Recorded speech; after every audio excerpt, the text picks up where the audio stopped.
Vamos a seguir revisando la obra de Aristóteles, Ética Nicómaco. En el libro cuarto habla de la magnanimidad.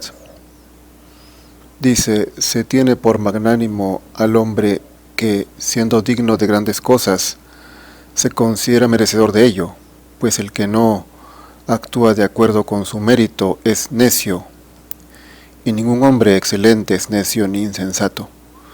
Es pues magnánimo el que hemos dicho, el que es digno de cosas pequeñas y las pretende es morigerado, pero no magnánimo, pues la magnanimidad se da en lo que es grande, tal como la hermosura en un cuerpo grande. Los pequeños pueden ser elegantes y bien proporcionados, pero hermosos no. La magnanimidad depende pues del tamaño. En este caso tiene que ser algo grandioso, enorme. Cuanto más grande, más magnánimo, y por eso el pequeño nunca puede ser magnánimo, el pequeño tanto materialmente como en cuanto a patrimonio. Si tiene poco, no podría ser nunca magnánimo. Por ejemplo, si alguien da o dona, pues tiene que hacerlo en gran cantidad para ser magnánimo. También dice más adelante Aristóteles, el que se juzga a sí mismo digno de grandes cosas siendo indigno es vanidoso, pero no todo el que se cree digno de cosas mayores de las que merece es vanidoso. El que se juzga digno de menos de lo que merece es pusilánime, ya sea digno de grandes cosas o medianas. El magnánimo es pues un extremo con respecto a la grandeza, pero no es un medio en relación con lo que es debido, porque sus pretensiones son conformes a sus méritos, los otros se exceden o se quedan cortos. Hay muchas personas que creen ser dignos de más de lo que merecen, como dice aquí. Eso es muy común. Justamente ser vanidoso es alguien que cree ser más de lo que es, o eso quiere parecer a los ojos de los demás. Quiere que lo vean como alguien distinto, mejor, superior, el que es vanidoso. Eso es la realidad, aunque ellos lo nieguen. Dirán pues que solamente quieren verse bien o no quieren desentonar, quieren adaptarse a la moda o a la costumbre social, pero en realidad lo que están demostrando es una carencia interior, al querer compensar eso justamente en lo exterior, mostrándose o pareciendo más de lo que son.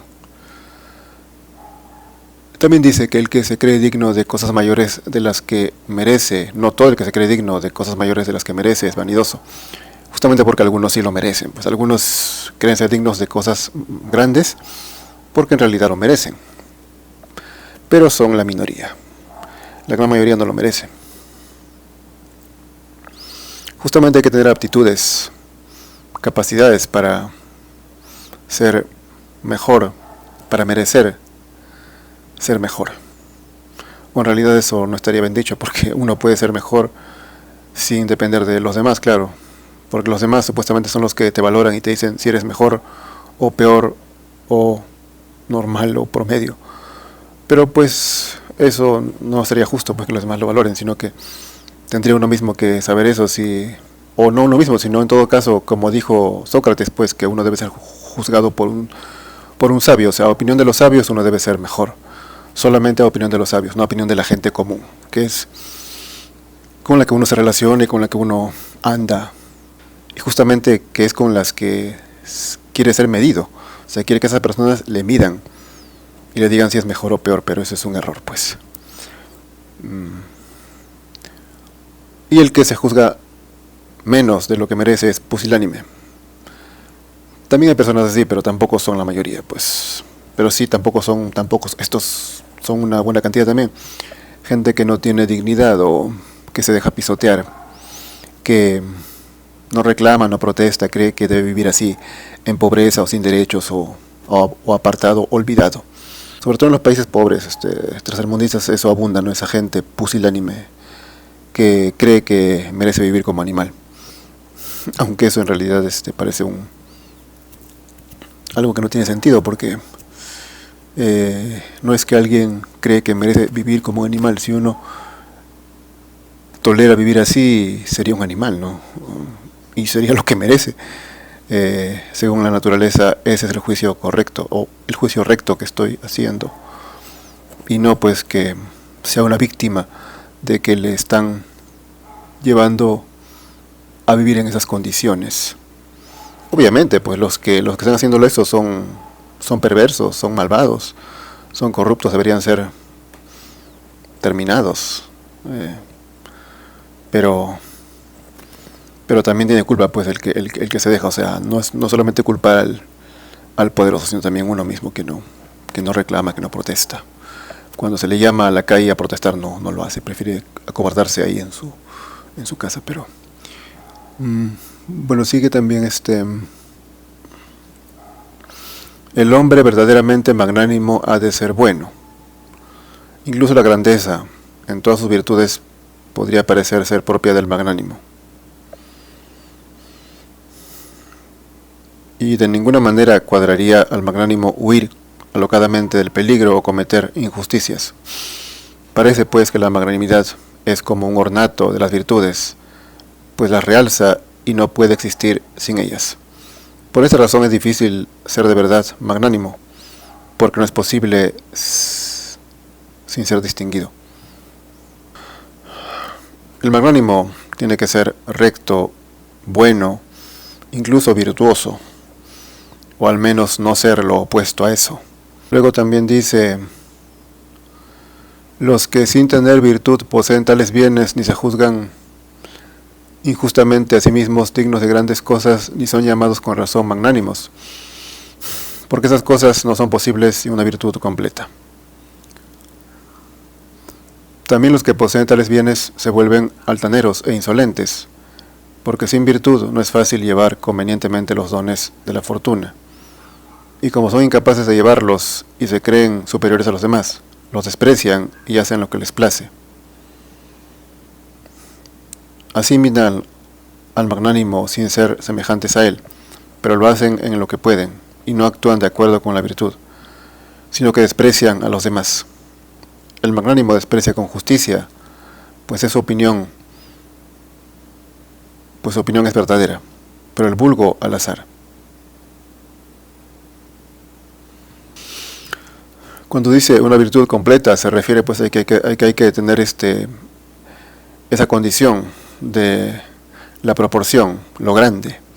Si uno cumple con eso, puede ser magnánimo, pero tampoco le vuelve automáticamente magnánimo tener uno mucho, ser acaudalado, sino que debe saber ejercer esos bienes justamente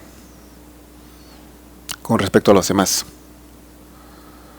Y por eso también es que hay muchos pues que tienen bastante o que son ricos, que tienen abundancia, se vuelven altaneros, insolentes, presumidos con lo que tienen y no pueden manejar su fortuna sin ser déspotas, creídos, altaneros, que creen que por tener mucho pueden despreciar a los que no tienen o los que tienen poco. Sin embargo, esto es hipocresía también, porque se aplica esto que digo a lo que uno habla o a lo que uno dice con palabras. Pero en los hechos no puede ser todo esto, o sea, puede ser muy presumido y muy altanero. Pues mucha gente le gusta hacer gala de lo que tiene, pues, o mostrar demasiado o lo más caro, tratando de, justamente con esa conducta, demostrar su, entre comillas, grandeza o superioridad material, económica. Entonces, eso también tiene que ver, ya que no cuadra pues una persona que viva con esos lujos, pero que hable, entre comillas, humildemente. Y por eso es que, al menos yo lo que he leído, los sabios, claro, no necesariamente desprecian o les da asco la riqueza o los ricos. Podrían aceptarlos e incluso llamarlos virtuosos, pero lo que siempre ponen como una condición ahí es que debe ser alguien desprendido o alguien modesto, reservado en cuanto a lo que tiene. Porque si no, si se pone a mostrarlo, pues eso demuestra, pues, para empezar que tiene carencias, pues, o que quiere que le valoren justamente por esas cosas. Por lo tanto, no tiene valor interior. Entonces es alguien hueco. Entonces, por ahí nomás ya se puede concluir eso. Entonces tiene que ser, pues, alguien, como digo, modesto, que viva de manera realmente humilde. No con carencias, pero tampoco de ninguna manera con lujos. Entonces, pero bueno, eso es en cuanto a lo que digo. Pero, ¿qué más dice? A ver. Además, el magnánimo ni se expone al peligro por florrerías, ni ama el peligro, porque estima pocas cosas, pero afronta grandes peligros, y cuando se arriesga no regatea su vida, porque considera que no es digna de vivirse de cualquier manera. Y es de tal índole que hace beneficios, pero se avergüenza de recibirlos. Porque una cosa es propia de un superior y la otra de un inferior. O sea, es propia del superior dar y la del inferior recibir. Y está dispuesto a devolver un beneficio con creces. También parecen recordar el bien que hacen, pero no el que reciben. Porque el que recibe un bien es inferior al que lo hace. Y el magnánimo quiere ser superior. Entonces, básicamente en este párrafo lo que dice, en síntesis, es que, como dije, ¿no? El que da es superior y el que recibe es inferior. Uno debe siempre tener presente eso, porque muchos esperan recibir de otras personas y creen que se mantiene la semejanza o la igualdad social o moral de las personas, del que da y del que recibe. No, pues uno debe admitir que si recibe, se está considerando inferior al que le está dando.